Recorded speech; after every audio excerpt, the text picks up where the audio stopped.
I'll never forget how the lilies smelled like cold sugar under the soft light of St. Mark's Church Hall. My father's casket was still draped with a neat white cloth, the rosary tucked between his fingers like a quiet goodbye. I was seated at the far end of the folding table, my black dress clinging to my knees, palms flat, nails pressing tiny half-moons into my skin. I had cried so hard that, morning I thought I had no tears left. I was wrong. Let's just be practical, Carrie, my brother said smoothly. Charles Chuck Blake, crisp in a dark suit that fit like an apology he never intended to give. We'll go down to the county office after lunch. Dad wanted the land kept in the family. We'll keep it safe. You can take his Bible, the old camera, stuff that's meaningful to you. He laughed. Actually laughed. You never cared about the land anyway. Beside him sat our half-brother, Evan Slate, Dad's son from his first marriage, invited late, arriving earlier than expected, and speaking as if he had always been here. Evan didn't laugh, not loudly. He smirked. I watched both of them lean back, relaxed, like kings at a feast. Across from us, Michael Donovan, the notary, adjusted his eye glasses and cleared his throat. He opened a leather folio with deliberate care. The sound was small, but surgical. There's a procedure for property transitions, Michael said evenly. We'll follow your father's written instructions. Chuck slid a pen toward me. We're saving you the headache, sis. Just sign and we'll handle the county paperwork. We'll put you on the sentimental items. Everybody wins. The church hall hummed with the ancient ceiling fan's soft spin. A hush settled. Even the casserole lid stopped clinking. I felt the familiar weight of my father's old key in my pocket, the one to the gate of our land, the land that raised us, bruised us, and knelt under the boots of all our memories. Michael held up a sealed envelope, yellowed at the edges and heavy with meaning. Before anyone signs anything, he said, your father left a letter. He instructed me to read it only in the presence of all three of you, Caroline, Charles, and Evan, and to do so immediately after his funeral. The laughter died. Chuck sat forward. Evan's smirk twitched and vanished. Michael broke the seal and began to read. His voice was even, but after the first sentence the old fan seemed too loud, the room too bright, the lilies too sweet. My land belongs to the one who honored the promise I whispered to the soil. The deed is already recorded. The owner of the property you're trying to claim is... He looked at me. Then he said my name. Caroline Blake. No one breathed. Not even me. And then, as if on cue, I felt a soft brush against my ankle, the quiet nudge of Moxie, my stray tabby who always waited at the church door whenever I slipped inside to light a candle for Dad. She must have followed me during visitation, curled somewhere under a chair. I looked down and she blinked up at me, as if she had known the truth all along. The pen Chuck had pushed my way lay motionless between us, its point aimed at nothing at all. You manipulated him, Chuck said, soft and venomous. You trapped a dying man into leaving you everything. Michael didn't so much as blink. Mr. Blake, the deed was executed 18 months ago. Your father was of sound mind. Independent medical evaluation attached. Evan's jaw tensed. You're telling me this was planned while we were helping manage his appointments? Michael nodded. It was planned when your father chose who managed which appointments. Caroline was present at the cardiology and neurology consults. She did not attend when he executed legal documents. That was by his request. Their eyes snapped to me. My mouth went dry, but my voice returned, small and steady, like I used to speak to my students when I taught 5th grade, calm at the center, even when the class was a storm. I didn't ask for this, I said. I just did what Dad asked me to do. Moxie, sensing tension, tucked herself beneath my chair, green eyes bright as wet leaves. I felt the brush of her tail against my ankle again. A tiny anchor. Dad wrote something else, Michael continued. He asked that I read this paragraph verbatim. If anyone claims coercion or undue influence, remind them that I've watched what love looks like when it kneels next to a garden. Bed at sunrise and again when it cleans the kitchen at dusk. This decision isn't about reward. It's about trust. I closed my eyes. I could see Dad at the kitchen sink, sunlight on his shoulders, saying, Caro, only people who don't want to do the right thing will resent you when you do. The letter wasn't finished. There is one more component, Michael said. Your father recorded a conservation easement on the lower 5 acres along the creek. It can't be developed or sold piecemeal. He wanted to ensure the land remains a living thing, not a commodity. And there's a trust too, Michael added, glancing carefully at me. We'll cover that later. Chuck stood so fast his chair skittered. This isn't over. Evan didn't stand. He watched. He was always watching. Everything that mattered was about to begin. I hadn't planned for anything dramatic at my father's funeral. George Blake was a modest man, quiet, grounded, the kind of person who believed that if you kept your word and kept your garden watered, life would eventually keep faith with you. He passed on a Tuesday morning in Fairhaven, Illinois, as the town's first frost turned the fields into a glitter of pale glass. The church hall smelled like starch, lilies, and a lifetime of casseroles. For as long as I can remember, Dad used to say, "Land doesn't belong to us. We belong to it, and for a while it trusts us with its care." After my mother died, that idea became the spine of our days. We learned where the creek changed moods after a storm, where the blackberries pretended to be harmless, where the soil ran dark and rich near the cottonwoods. We also learned where people could be unkind, the kind of unkindness that hides behind a family smile. I drove back to the farmhouse with Moxie coiled in the passenger seat like a question mark, learning it could relax into a period. I parked by the barn, watched the last peach light spill across the field, and remembered the way Dad used to tap the porch rail twice before coming inside, as if knocking on the day to say, "Thank you." I tapped the rail. Twice. Inside, the house held its breath, grief lingering in corners, dust motes like little stars refusing to fall. I set a bowl for Moxie, warmed leftover chicken soup, and sat at the worn kitchen table where Dad taught me how to budget, how to marinate, how to notice. I opened the letter Michael said was mine. "Caro," it began in Dad's neat, slanted print. "The land told me its answer the day you carried water in both hands and didn't spill a drop because the cat decided your shoelaces were a game. You laughed, then steadied. That's what this work needs, laughter and steadiness. I love your brother. I love Evan. Love is not permission. This deed is not a reward. It's an assignment. Let the creek keep singing. Don't trade it for applause. Don't sell the future for someone else's quick relief. You will be questioned. Let them." I pressed the page to my chest and cried the tears I thought I no longer owned. Moxie stretched a paw onto my arm like a note pinned to a door. "I'm here." I slept on the sofa that night, the letter under my pillow, the cat on my feet, learning how a new kind of courage grows in the dark. The first time I found Moxie, she was a rain-soaked smudge under the barn steps. Dad and I were spreading straw when a streak of gray darted from a milk crate and pressed itself against my calves, as if asking for proof the world could be gentle. I named her Moxie because she carried that look, a tiny persistence, a quiet dare. She would follow me across the field, a soft, determined shadow, with paws that made no sound at all. When Dad's breathing got worse, Moxie was the one who slept under his bed like a furry heartbeat. Those months were slow, beautiful, and brutal. I left my teaching job early that spring, intending to go back in the fall. I never returned. Mornings started with Dad's favorite coffee, half calf, 2 sugars, and ended with the clink of his pillbox and the chatter of local baseball on the radio. I learned a new language: oxygen flow rates, sodium restrictions, what the cardiologist meant by optimize, what the neurologist meant by stability. I also learned a quiet generosity Dad never spoke about: envelopes slipped to neighbors in need, tomatoes delivered at dawn, cash left under a casserole dish at a church fundraiser so no one would know. Chuck visited, often at first. He brought boxes of papers and that big laugh of his, filling the kitchen with talk of refinancing and estate positioning. He framed it as protection. If we move the land into an LLC, we can shield it from liability. If I take title short-term, it's cleaner for the bank while we sort Dad's medical debts. Dad would smile, polite, but careful. "We'll do what's right," he'd say. I should have noticed the way Chuck's eyes slid toward the barn, the fence line, the creekbed quarter-acre that could fetch a tidy profit from a builder. I should have noticed how his visits shortened as summer set in, replaced by calls that ended with, "Carrie, just sign the draft I sent. Dad'll thank us later." Now, sitting at the kitchen table with Moxie purring beside me, it all made terrible sense. The pressure, the paperwork, the casual dismissal of my concerns. All of it leading to that moment in the church hall, that pen sliding toward me, that laugh that wasn't a laugh at all.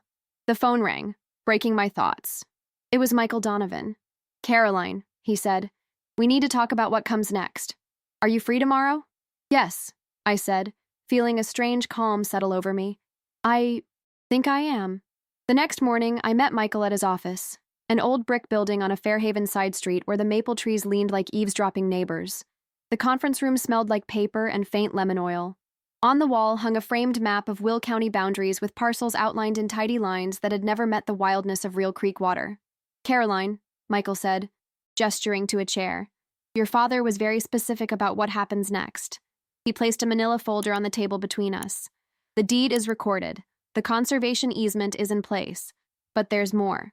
He opened the folder, revealing documents stamped with official seals. "Your father established a maintenance trust with funds to pay property taxes, repairs, and basic upkeep for 5 years. He wanted to give you time to decide what the land should become." I ran my fingers along the edge of the papers. "Did he know they would try to take it?" Michael's expression softened.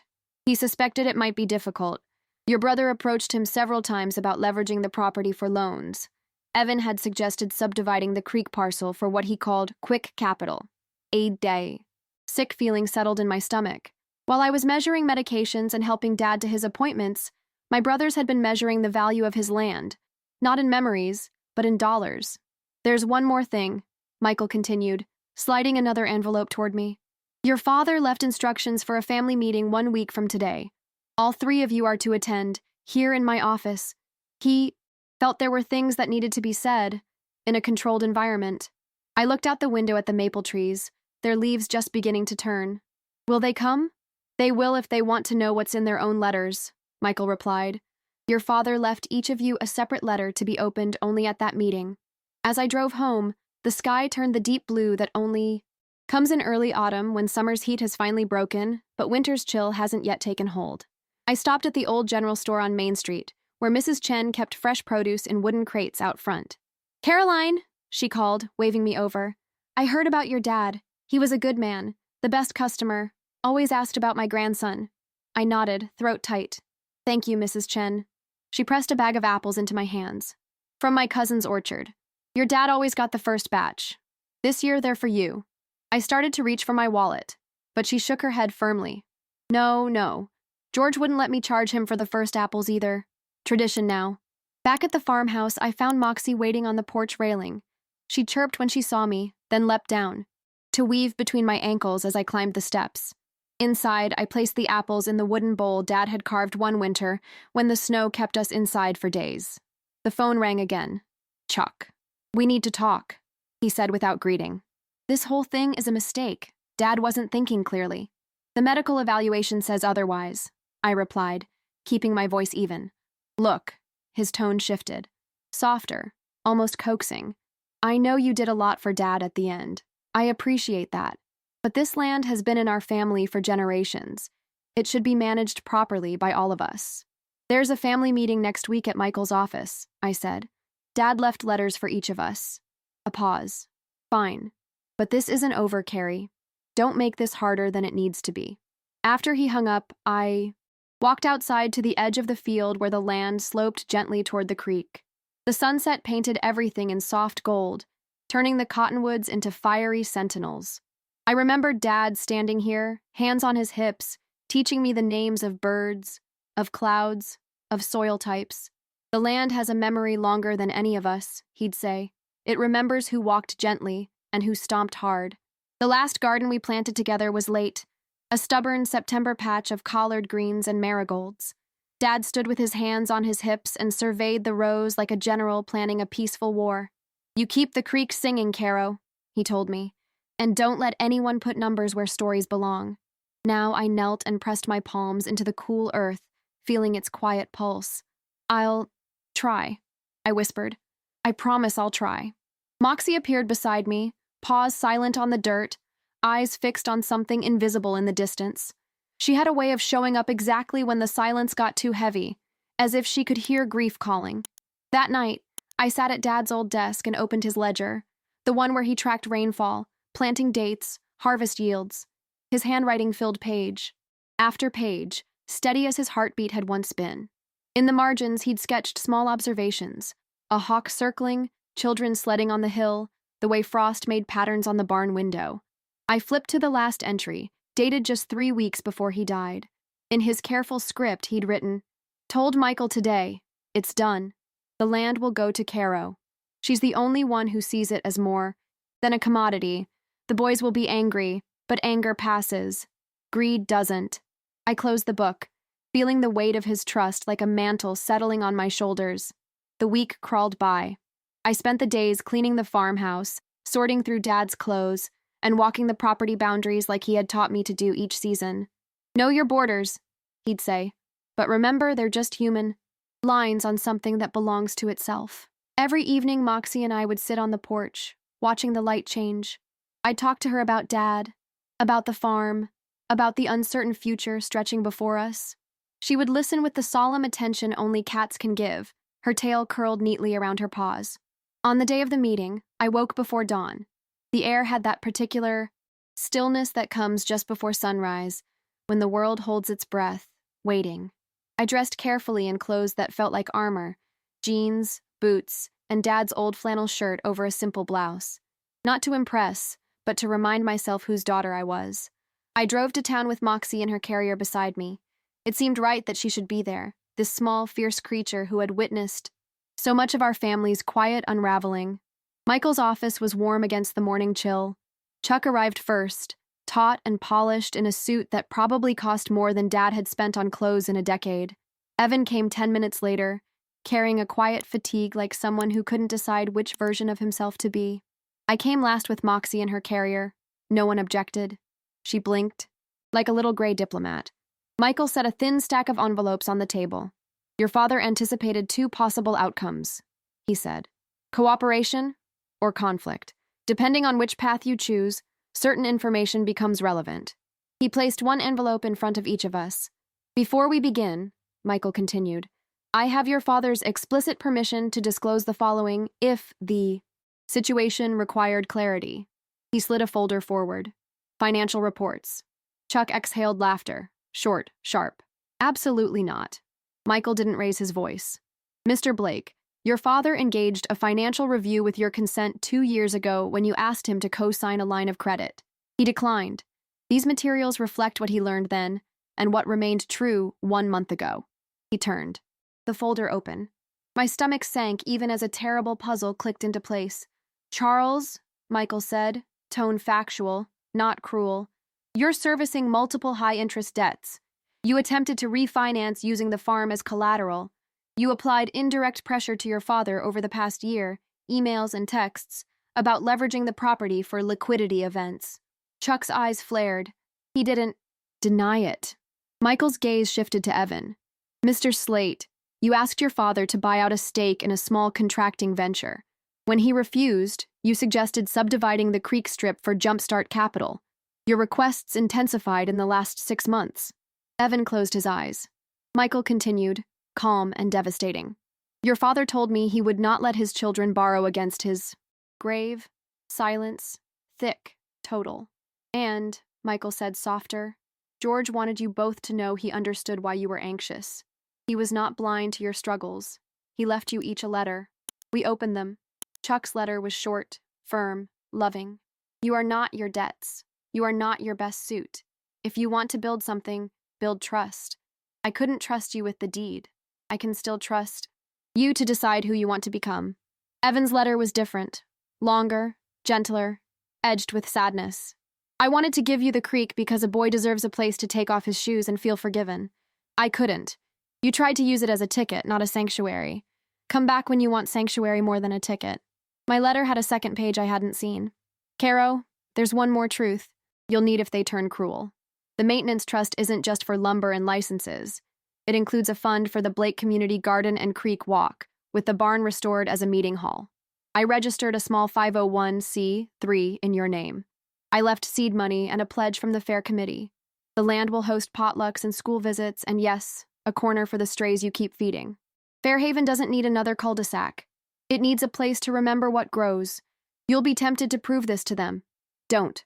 Prove it to the land and the town. They'll come. My breath caught. The barn as a meeting hall. The creek as a walking path. The garden as a shared act of hope. A cat corner. He knew. Chuck slammed his palm on the table. You set us up to be shamed. Michael folded. His hands. Your father set up the truth. Evan's voice shook. What do you want from us, Caroline? I looked down at Moxie, who had fallen asleep, paws tucked, trusting the room to hold. "I want you to show up," I said. "Not for me, for Dad's wish, for this town, for yourselves. Help build something you can't flip."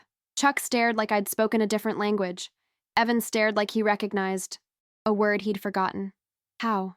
Evan whispered. I told them. The garden beds we'd build with volunteer crews. The barn roof we'd patch with the trust's allocation plus donated labor. The creek walk we'd map little by little. No fancy boardwalk, just a mown path with simple benches. A monthly open barn night. Potluck, music, stories.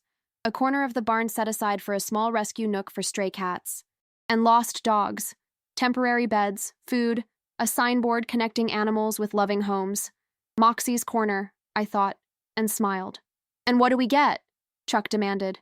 "You get to belong to something that doesn't treat you like a transaction," I said. "And you get a small bequest if you don't contest." He scoffed. "So it's your kingdom and we get crumbs." "It's Dad's promise," I replied, voice steady. "And mine." Evan looked at the map on the wall, then at the window, at the maple leaves shaking like they'd heard a private joke. "I'll help," he said quietly. "I'm tired of owing, of flipping, of losing. I'll help build the path." We all looked at Chuck. He stood, adjusted his cufflinks, and left. Michael exhaled, a small, tired sound. "Sometimes people need time to hear the sentence you've just spoken," he said. I nodded. "I have time." Moxie woke, stretched, and yawned wide, a tiny tiger greeting a brand new forest. The next day dawned clear and cool. I woke early, made coffee in Dad's old percolator, and sat on the porch steps watching mist rise from the creek. The world felt new somehow, as if the truth had washed it clean. My phone rang. Evan. "I've been thinking about what you said," he began. "About building something that isn't a transaction. I'd like to start today, if that's okay." "Today?" I was surprised. "I have a truck full of scrap lumber from my last job. Thought we could use it for those benches you mentioned. And I know a guy who has roofing supplies he might donate."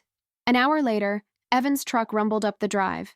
He climbed out wearing work clothes, jeans, and a faded flannel shirt that made him look more like Dad than I'd ever noticed before. He nodded at me, not quite smiling, but not guarded either. "Where do we start?" he asked. We spent the morning clearing brush from the path that would become the creek walk. It was quiet work, interrupted only by the occasional question or observation. I learned more about Evan in those hours than I had in years of stilted holiday conversations. "I wanted to come around more," he admitted as we stopped for water, "when Dad got sick. But I felt, I don't know, like I didn't have the right." I leaned against a cottonwood. "Why?" He shrugged. "I'm the outsider, aren't I? The half-brother. The afterthought. Is that what you think Dad thought?" Evan looked toward the creek. "No, he never made me feel that way. That was all me." He picked up his work gloves. "Chuck, though, he made it clear I was second tier, always talking about Blake family land like I didn't have a claim." I thought about all the times Chuck had dominated family gatherings, speaking for Dad, for me, for everyone, how he'd positioned himself as the keeper of the family legacy. "Chuck is..." I searched for the right words. "Chuck is Chuck," Evan finished. "Thinks he's protecting something, but he's really just afraid." We worked until sunset, mapping the first section of trail with stakes and twine. As we packed up the tools, Evan paused. "I'm sorry," he said suddenly, "for not seeing what you were doing for Dad, for thinking it was strategic." I nodded, accepting the apology without needing to pick it apart. That night, I called Mrs. Chen and asked if she knew anyone who might be interested in helping with the community garden project. "Oh, honey," she laughed, "half the town has been waiting for something to happen with that beautiful land. Let me make some calls." The next morning, a Saturday, 3 trucks pulled into the driveway before 9 a.m. Mrs. Chen emerged from one, followed by her grandson, a lanky teenager named Tyler. From another came Dean the carpenter, a quiet man who'd built half the porches in Fairhaven. And from the third stepped Coach Rivera from the high school, along with 4 students wearing Fairhaven Hawk sweatshirts. "Mrs. Chen said you need some muscle," Coach Rivera called, grinning. "The environmental club needs service hours." We started with the barn, sweeping. Decades of dust, sorting old tools, cataloging what could be saved and what needed replacing. Dean examined the roof beams, tapping and listening like a doctor with a stethoscope. "Structure's sound," he announced. "Just needs some TLC." By noon, more people had arrived. Janelle from the library with sandwiches, the vet tech from the animal clinic with ideas for the rescue corner, a retired couple who'd known Dad since high school. They brought food, tools, stories. They worked without being asked, finding tasks that suited their skills. Moxie supervised from various perches, a hay bale, a window ledge, the hood of Evan's truck. She seemed to understand that something important was happening, something that required her solemn feline oversight. As the day wound down, I stood in the barn, doorway watching the volunteers chat and laugh. This was what Dad had seen, I realized. Not just land, but community. Not just acres, but connections. Quite a turnout, came a voice beside me. I turned to find Michael Donovan, sleeves rolled up, a smudge of dirt on his cheek. I didn't expect this, I admitted. He smiled. Your father did. That's why he made the arrangements he made. He knew what this place could become. The work continued through October. Each weekend brought new volunteers, new ideas, new progress. We patched the barn roof, built 6 garden beds, cleared the creek path, and installed the first 3 benches. Dean constructed cat towers for what was officially named Moxie's Corner, and the vet tech arranged for spay-neuter vouchers through a small grant. Evan came. Every day he wasn't working, often bringing useful cast-offs from job sites, lumber, hardware, tools. He worked quietly, steadily, a different man from the one who had smirked at me in the church hall. Chuck stayed away. One evening, as Evan and I sat on the porch steps drinking hot cider, he asked, "Have you heard from him?" I shook my head. "Not since the meeting." Evan nodded. "He called me. Wanted me to talk sense into you about selling the creek parcel." My hands tightened around my mug. "And?" "I told him I was helping build a bench that would sit right on that parcel." Evan smiled a little. He didn't like that. November arrived with a bite. The last garden bed was planted with winter greens, the barn was insulated, and a small wood stove installed. We hung simple string lights. From beam to beam, their warm glow turning the old space into something magical. On a cold Tuesday, Mrs. Chen approached me with an idea. "The town needs a place for gathering," she said. "Your barn is perfect. Let's have a harvest dinner. Open it to everyone." And so we planned Fairhaven's first community harvest dinner, to be held the Saturday before Thanksgiving. Flyers appeared in shop.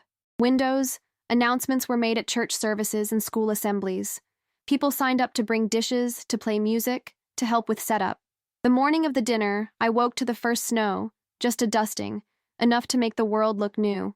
I stood at Dad's bedroom window, watching the flakes settle on the garden beds we'd built, on the path we'd cleared, on the barn roof we'd repaired.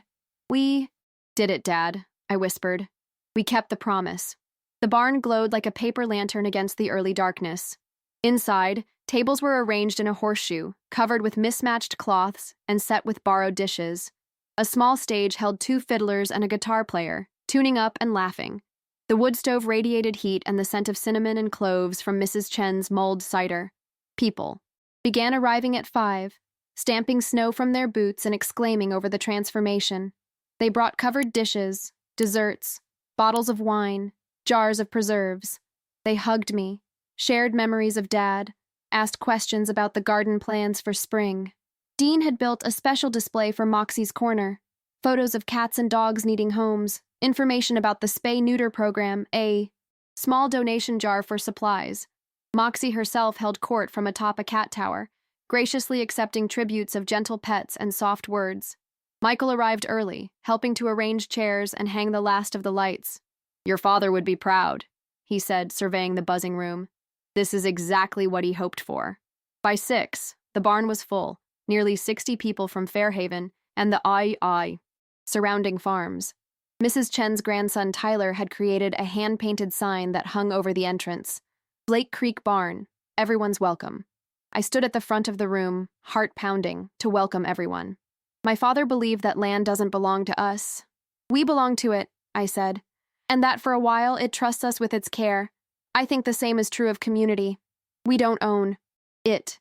We belong to it. And for a while, it trusts us to care for each other." I raised my glass. To Fairhaven, to new beginnings, and to my father, George Blake, who taught me that a promise to the land is a promise to each other. The room echoed with, "To George," glasses raised, eyes bright. The evening unfolded like a favorite story. Good food, better conversation, laughter that warmed even the coldest corners of the old barn. Children chased each other between tables. Elderly couples held hands and tapped their feet to the fiddle music. Neighbors who'd been strangers found common ground over shared dishes. I was refilling the cider pot when I noticed a figure in the doorway. Tall, hesitant, snow dusting his shoulders. Chuck. He stood like someone unsure of his welcome, scanning the room, until his eyes found mine. I didn't move toward him. I didn't need to. This was his choice to make. He made his way through the crowd, nodding at familiar faces until he reached my side. Nice turnout, he said quietly. I nodded. The town needed this. He looked around at the lights, the tables, the people. I got your flyer. Evan dropped it off. I'm glad, I said. Chuck cleared his throat. I've been thinking about what Dad wrote, about building trust instead of what I've been doing. I waited, giving him the space to find his words. I'm not good at being wrong, he continued, or at asking for help, but I'm in trouble, Carrie. The kind that doesn't go away by leveraging more assets. Financial trouble? He nodded. And other kinds. I've been trying to outrun it for years. That's why I pushed so hard for the land. I thought if I could sell just a piece. There are other ways, I said. Ways that don't involve selling pieces of yourself. Chuck looked down. I'm not sure I know how to do that anymore. I touched his arm lightly. Start by staying for dinner. There's a place for you. He hesitated, then nodded. I'd like that. I led him to the table where Evan was helping an elderly neighbor with her chair. The two brothers locked eyes, years of complicated history passing between them in a glance. Chuck, Evan said, neutral but not cold. Evan, Chuck replied. Nice work on the barn. Evan blinked, surprised by the compliment. Thanks. There's still a lot to do. Maybe I could help sometime, Chuck offered, the words sounding strange in his mouth, like a language he was just learning. I left them to navigate their own careful pace and made my way through the barn, checking on guests, accepting compliments, fielding questions about future events. It felt like being the conductor of an orchestra I hadn't known existed until tonight. Near the dessert table, Michael caught my eye and gave me a small, knowing nod. I felt a surge of gratitude for this quiet man who had helped carry out Dad's final wishes. Not just the legal ones, but the deeper ones. The ones about trust and growth and second chances. As the evening wound down, I found a moment to step outside.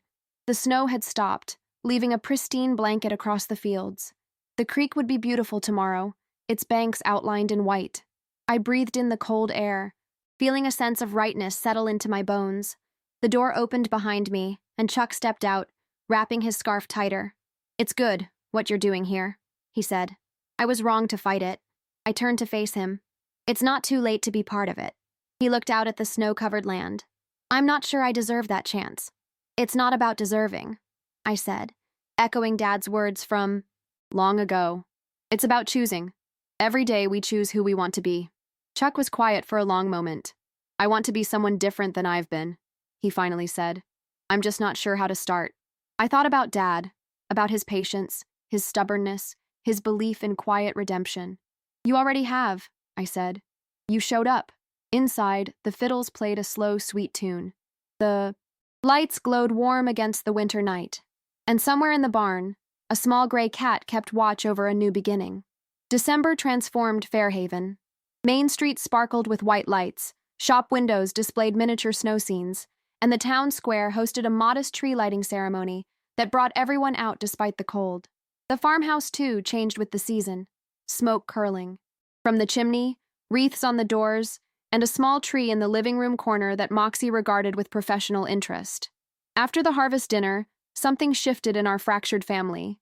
Chuck began stopping by the farm on Sunday afternoons, awkward at first, then with growing ease. He didn't talk much about his financial troubles, but I could see the weight of them in the new lines. Around his eyes, the way his expensive watch had disappeared, replaced by a simpler one. Evan continued his steady presence, becoming a fixture at the farm. He had a gift for practical solutions, fixing the kitchen sink when it leaked, installing better insulation in the crawl spaces, showing the environmental club kids how to build birdhouses for the spring migration. One snowy evening, the three of us sat in the kitchen while a pot of Dad's beef stew simmered on the stove. The recipe card was in his handwriting, splattered with ancient food stains, precious as any heirloom. I've been thinking about the community center, Chuck said, turning his coffee mug in his hands.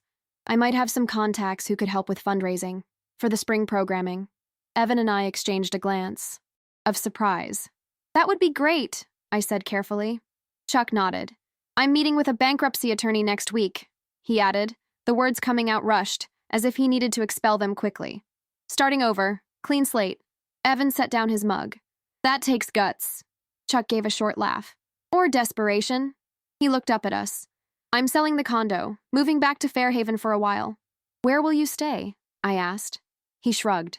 There's a studio apartment above the hardware store. Nothing fancy, but it's what I can afford now. I thought about the farmhouse, with its 4 bedrooms and 2 empty halls. You could stay here, I offered, until you figure things out. The look on Chuck's face, surprise, relief, something like hope, made me realize how far he'd fallen and how scared he must be. I'll think about it, he said, but I could tell he'd already decided. That night, after they'd both left, I sat on Dad's bed with Moxie curled beside me. The room still smelled faintly of his aftershave, of the eucalyptus rub he used when his chest hurt. I hadn't changed anything yet, hadn't been ready to dismantle the final physical traces of his presence. What do you think? Mox? I whispered. Is this what Dad meant by keeping the promise? She blinked slowly, that mysterious cat communication that could mean anything from profound wisdom to mild indigestion. I opened Dad's journal again, turning to an entry from 2 winters ago. Showed Caro how to bank the north garden beds today. She has good hands for the work, patient, attentive. Chuck called about co-signing for another loan, had to say no. It hurts to refuse your child, but sometimes love is the boundary you set, not the one you cross. Evan stopped by with coffee. He's trying, in his way. We sat on the porch and didn't talk much. Sometimes silence is the best conversation. I ran my fingers over his handwriting, feeling the imprint of his pen on the paper, the pressure of his thoughts made physical. How many quiet worries had he carried alone? How many hopes? The next morning dawned bright and bitter cold. I woke to find Moxie staring out the window at something in the yard. Following her gaze, I saw Chuck's car already parked by the barn, frost glittering on its hood. He was early, unusual for him. I dressed quickly and headed outside, breath clouding in the sharp air. I found him in the barn, hanging a large whiteboard on the wall. Morning, he said. Hope you don't mind. Thought we could use this for planning the spring schedule. I blinked at this new version of my brother, the one who arrived early, who thought about community schedules, who didn't wait to be directed.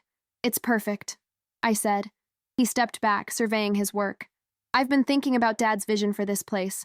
About the trust, the programming, all of it. He turned to me. I think I can help make it sustainable, long-term. How? I know about nonprofit management, fundraising cycles, grant writing. It's what I did before I got caught up in, he waved his hand vaguely, all the other stuff. I hadn't known this about Chuck. He'd always presented himself as a financial advisor, a shrewd investor. This softer skill set, this knowledge of how to build something for the common good, it was a side of him I'd never glimpsed. I'd like that, I said. And I think Dad would too. The weeks before Christmas unfolded in a gentle rhythm. Chuck moved into the farmhouse, taking the small bedroom that had once been his as a teenager. Evan came for dinner most nights, bringing stories from his job sites, questions about the farm. The 3 of us fell into an unexpected pattern of cooperative living, Chuck managing paperwork for the community center, Evan handling repairs, me coordinating volunteers and programming. We held a small Christmas open house at the barn, serving hot chocolate and cookies while the high school choir sang carols. The vet tech brought good news. 2 cats from Moxie's corner had found homes, and a local business had donated supplies for the spring. On Christmas Eve, we sat in the living room, a fire crackling in the hearth, the tree lights glowing soft against the early dark. Moxie perched on the back of Dad's old armchair, watching the flames with half-closed eyes. I have something for each of you, I said, retrieving 2 small packages from under the tree. Chuck and Evan exchanged glances. They hadn't expected gifts. It's nothing fancy, I added. Just something I found while going through Dad's things. They unwrapped their packages carefully. Inside each was a small brass key on a leather cord. These are the keys to the north and south gates, I explained. Dad always said the land was a trust, not a possession. I thought you should each have access, whenever you need it. Evan ran his thumb over the worn brass. Thanks, Caro. Chuck didn't speak. He just nodded, eyes bright, fingers closing around the key like it was something precious. Later, after Evan had gone home and Chuck had retired to his room, I sat alone by the dying fire. Moxie jumped into my lap, kneading my legs before settling into a warm circle. "Merry Christmas, Dad," I whispered to the quiet house. "I think we're keeping the promise." Outside, snow began to fall again, soft and steady, covering the land in a clean blank page, ready for new stories. By late February, winter's grip had loosened. Icicles dripped from the eaves, creating small rivers in the packed snow. The days stretched longer, and the light changed. Less steel, more honey. In the barn, we were preparing for spring, ordering seeds, scheduling volunteers, planning the first community workshops. Chuck had thrown himself into the administrative side of the Blake Community Garden with surprising energy. He'd secured a small grant for educational programming, arranged for local artists to paint murals on the barn's interior walls, and developed a schedule of classes. Everything from composting to bird identification to watercolor painting. "We should have an official opening," he said one evening as we reviewed the calendar. "Something to introduce the community center properly." Evan looked up from the bench he was sanding. "Spring equinox is coming up, March 20th. Could be symbolic. New beginnings and all that." I smiled at this unexpected poetic streak in my practical half-brother. "That's perfect." We planned a day-long celebration, morning nature walks, afternoon planting sessions, and an evening potluck with live music. Chuck designed simple flyers, and Evan built a large sign to stand at the entrance to the property, Blake Creek Community Garden and Nature Center. As the date approached, the farmhouse hummed with activity. Volunteers came and went, bringing supplies, ideas, questions. The barn was cleaned from floor to rafters, garden beds were turned and amended with compost, and the creek path was lined with fresh wood chips. Moxie observed it all with regal detachment, though she seemed to take special interest in the bird feeders Evan installed along the path. She would sit for hours at the kitchen window, tail twitching slightly, watching the early spring. Visitors, cardinals, chickadees, the occasional woodpecker. One afternoon, I found Chuck in Dad's study, going through old photographs. He'd spread them across the desk, faded snapshots of our childhood, of Mom before she got sick, of Dad standing proudly beside various garden harvests. "Remember this?" He held up a photo of the three of us, Chuck, me, and Dad, standing in front of the barn. I looked about 10, which would have made Chuck 15. We were holding up a massive pumpkin, grinning like we'd discovered gold. "The year you won the county fair," I recalled. Dad was so proud. Chuck nodded. I'd forgotten how much I loved this place as a kid, how it felt to grow something with my own hands. He set the photo down carefully. Somewhere along the way, I started measuring everything by its market value instead of what Dad would call its soul value. I sat beside him, looking at the scattered memories. What changed? He was quiet for a long moment. Fear, maybe. After Mom died, I watched Dad struggle with the bills, with keeping the farm going. I promised myself I'd never be that vulnerable. I'd have enough money that nothing could touch me. He gave a short laugh. Ironic how that worked out. We sat in companionable silence, sorting through the photos. I found one of Evan's first visit to the farm. He must have been 12 or 13, standing awkwardly beside Dad at the creek. They weren't touching, but they were leaning slightly toward each other, a tentative connection forming. "We should frame some of these," I said. "For the barn, for the opening." Chuck nodded. "A memory wall, something to show where this all began." The day before the equinox dawned clear and mild. Evan arrived early with his truck full of last-minute supplies, extra chairs, string lights for the outdoor seating area, plant markers for the garden beds. Chuck was already in the barn, arranging the refreshment tables, hanging the photographs we'd framed. I was in the kitchen, preparing sandwich platters when Michael Donovan's car pulled into the drive. He hadn't been out to the farm in several weeks, busy with his own practice, though he called occasionally to check on our progress. "Caroline," he greeted me, a large envelope tucked under his arm. "The place looks wonderful." I wiped my hands on a towel. "Thanks. We've been working hard." He nodded, looking around at the changes, the fresh paint on the porch, the new gravel on the drive, the garden beds outlined against the melting snow. "I have something for you," he said, extending the envelope.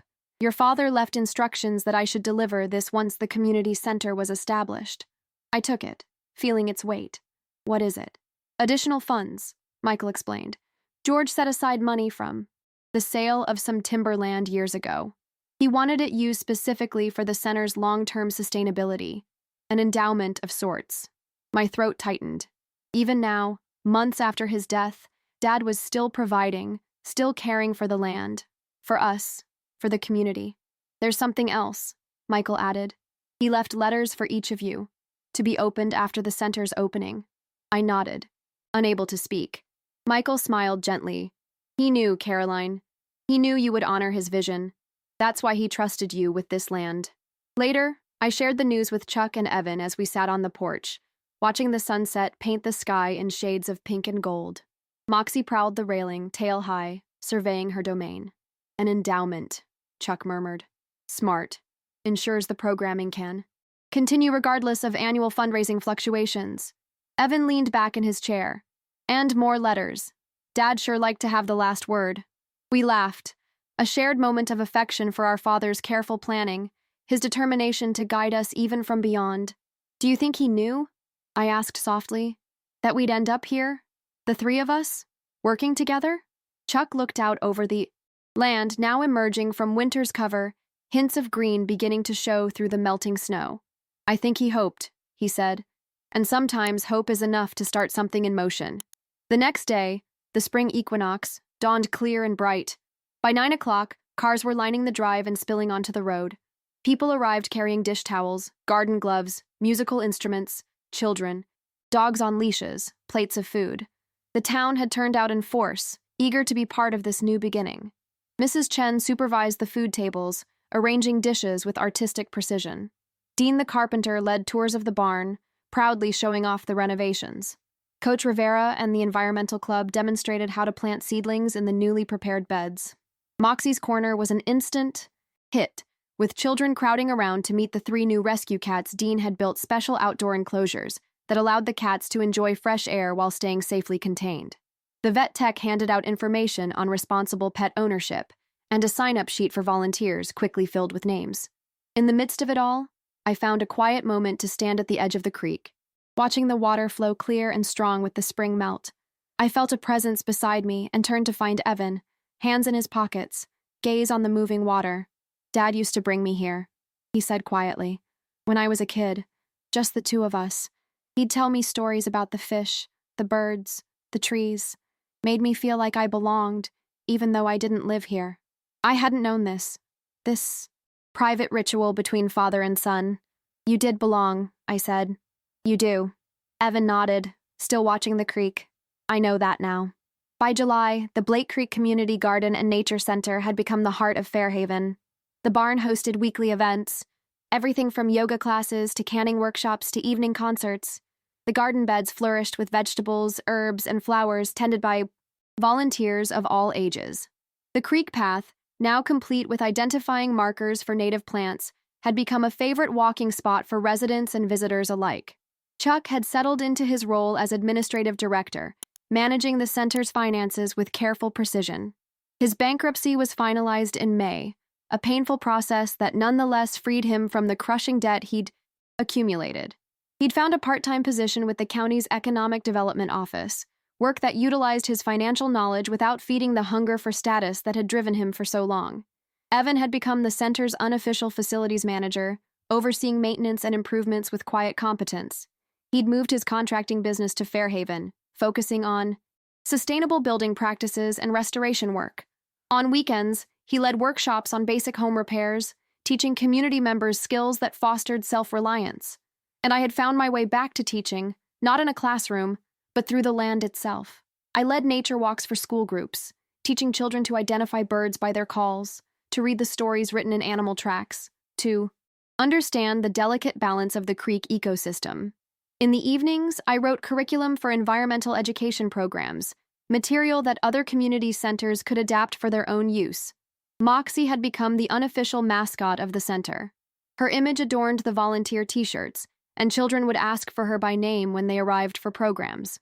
She had developed a particular fondness for sunning herself on the bench dedicated to Dad, as if keeping him company in her own feline way.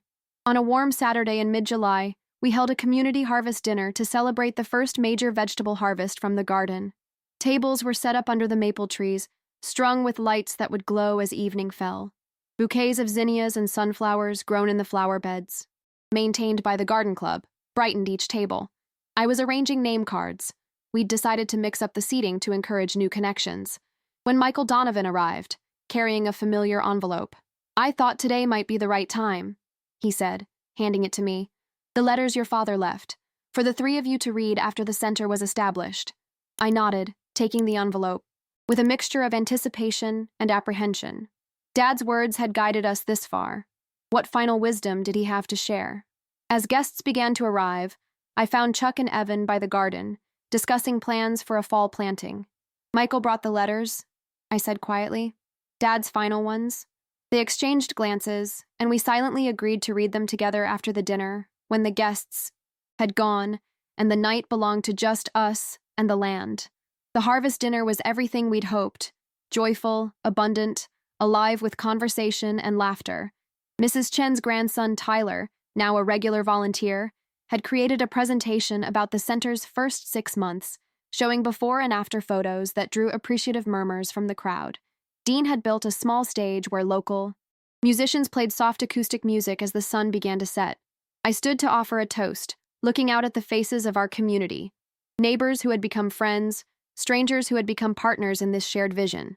"My father believed that the true value of land isn't measured in acres or dollars," I said, "but in how it connects us to each other and to something larger than ourselves. Today, as we share food grown in soil that has nourished generations, I think he would be proud to see his vision taking root." I raised my glass. "To growing together."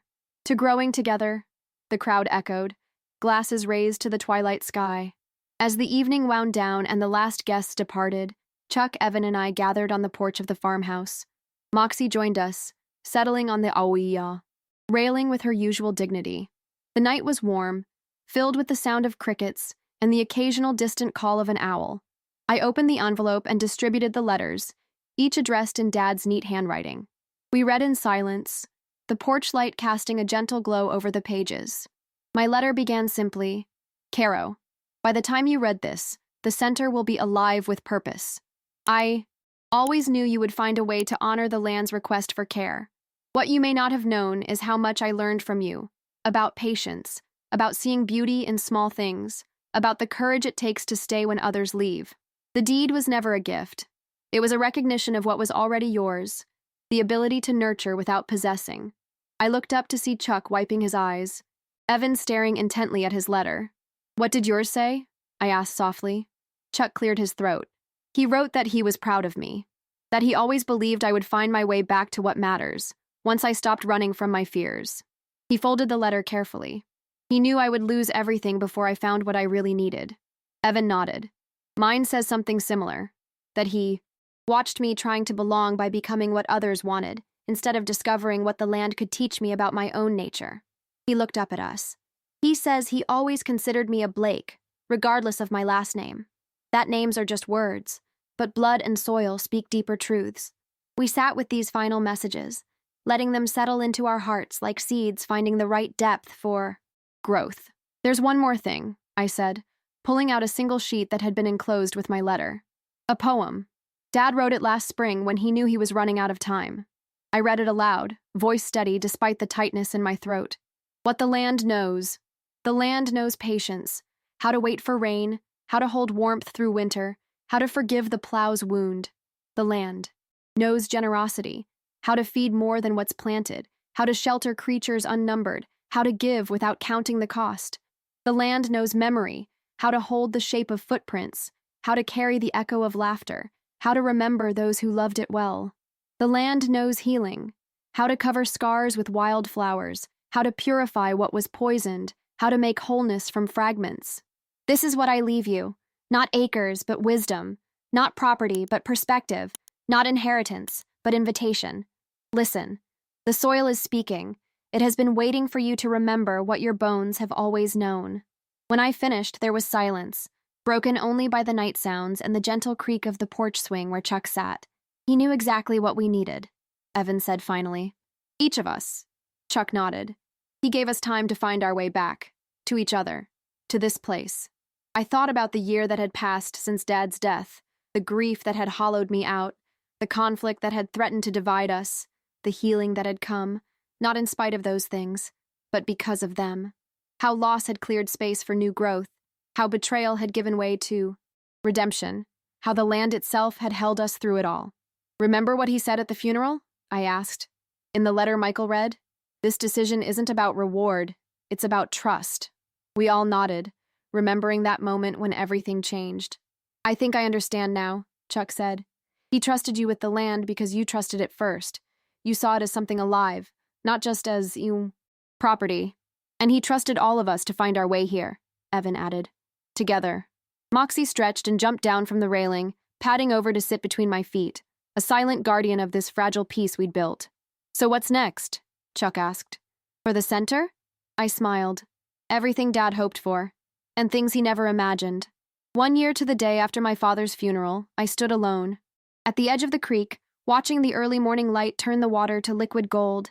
The air was crisp with the first hint of autumn, leaves just beginning to yellow at their edges. Behind me, the community center hummed with quiet activity.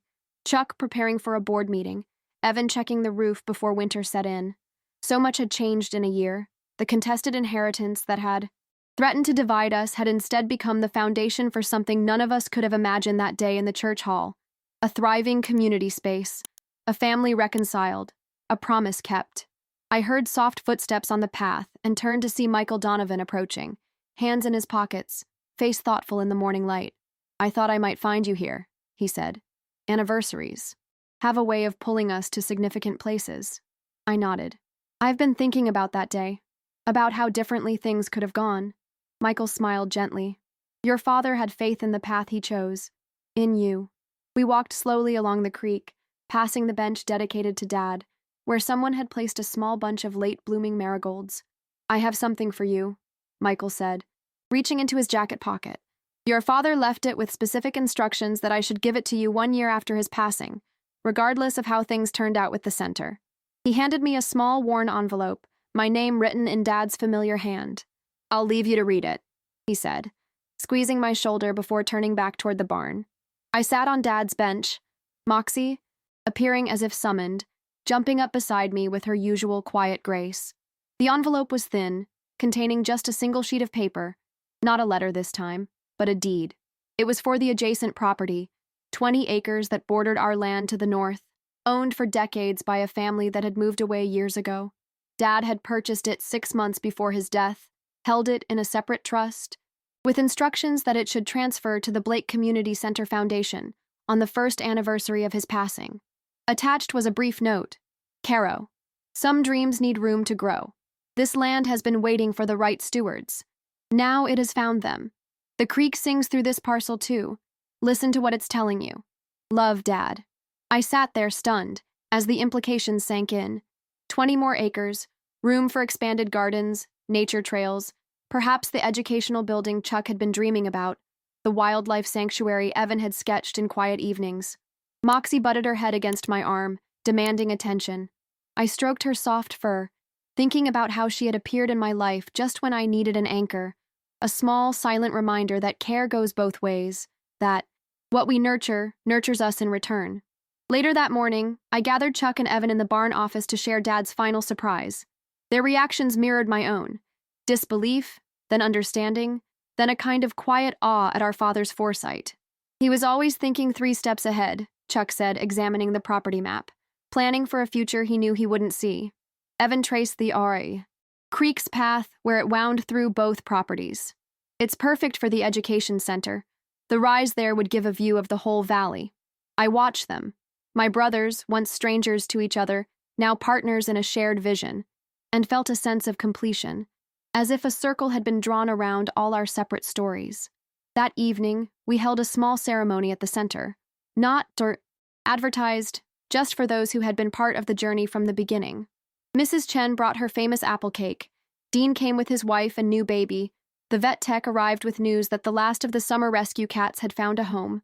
Michael Donovan sat quietly at the back, watching with satisfaction as the community he had helped nurture came together. I stood before them, heart full, words almost unnecessary in a room where so many connections had been formed. "A year ago today, we gathered to say goodbye to my father," I began. "In that church hall, surrounded by lilies and casseroles, we had no idea what was about to begin. My father left more than land. He left a challenge, to see value beyond price, to build community beyond family, to keep faith with the soil that sustains us." I gestured to Chuck and Evan, who stood nearby. "We've learned that inheritance isn't just what's written in a will. It's the values that outlive us, the connections that sustain us, the promises we choose to keep." Chuck stepped forward. "Today, we're announcing the expansion of the Blake Creek Community Center. New land, new programs, new opportunities to grow together." Evan added, "And a new scholarship fund for environmental education, named for our father, because some lessons can't be contained in classrooms." Applause filled the barn, warm and genuine. As it faded, I noticed Moxie slipping through the open door, heading toward the creek path. On impulse, I followed her, leaving the celebration behind for a moment of quiet reflection. I found her sitting at the water's edge, watching the sunset paint the surface with fire. I knelt beside her, feeling the damp earth through my jeans, smelling the rich scent of water and soil and growing things. "We did it, Mox," I whispered. "We kept the promise." She blinked slowly, that inscrutable cat gaze that seemed to hold ancient wisdom. Above us, a flock of geese flew southward, their calls echoing across the darkening sky. The first stars appeared, bright pinpricks in the deepening blue. I thought about that moment in the church hall, the pen sliding toward me, the laughter that wasn't really laughter, the terrible feeling of being diminished in a sacred space. How different things looked from here, a year later. Not because I had won something, but because I had honored something. Dad had known. He had seen the hunger in Chuck that no amount of money could satisfy, the longing in Evan for a place to truly belong, the steadiness in me that could weather betrayal without becoming bitter. He had given each of us exactly what we needed, not what we thought we wanted.